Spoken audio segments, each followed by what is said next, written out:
है। अगर आपकी बैंक में अमाउंट 2 लाख, 4 लाख, 10 लाख, 15 लाख, 20 लाख है, तो इसमें आप बिल्कुल भी नहीं आएंगे। तो ये वो लोग जिनके जो सरमाया है, जो बिलियंस में सरमाया पड़ा हुआ है, देखिए मैंने लफ्ज क्या कहा, बिलियंस। तो जिनका बिलियंस का सरमाया बैंकों में पड़ा है, ये न्यूज उनके लिए है। लेकिन देखिए ये नोटिफिकेशन जारी तो हो गया बैंकों की तरफ से, स्टेट बैंक की तरफ से, लेकिन इस पर भी बहुत सारे तहफ़्फ़ुज़ात हैं। अभी इस पर बहुत सारी बहस हो रही है।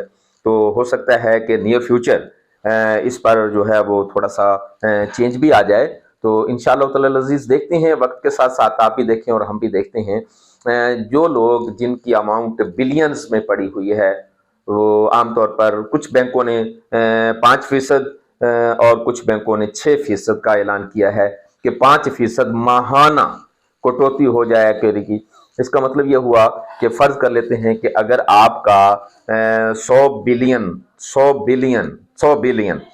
अरब रुपया बैंक में पड़ा हुआ है, तो 5% के हिसाब से हर महीने 5 अरब रुपया आपका माइनस हो जाया करेगा। 60 अरब रुपया तो आपको वैसे ही माइनस हो जाएगा साल में, पीछे क्या बचा?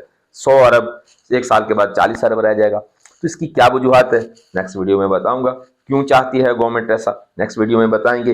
लेकिन ये बहरहाल ये अपडेट बैंकों की, ये न्यूज़, बैंकों का ये नोटिफिकेशन उन लोगों के लिए नहीं है जिनका सरमाया थोड़ा सा पड़ा, 10, 20, 30, 40, 50 लाख रुपए पर नहीं होगा ये।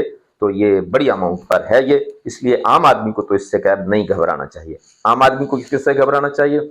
आम आदमी को तो जो हम विड्रॉ करते हैं, विद होल्डिंग टैक्स जो लगता है, उससे घबराना चाहिए। इंशाल्लाह इस पर भी कभी वीडियो बनाएंगे। तो अपना बहुत सारा ख्याल रखिएगा। Thank you very much. इंशाल्लाह हाजिर होंगे नए टॉपिक के साथ। अस्सलाम।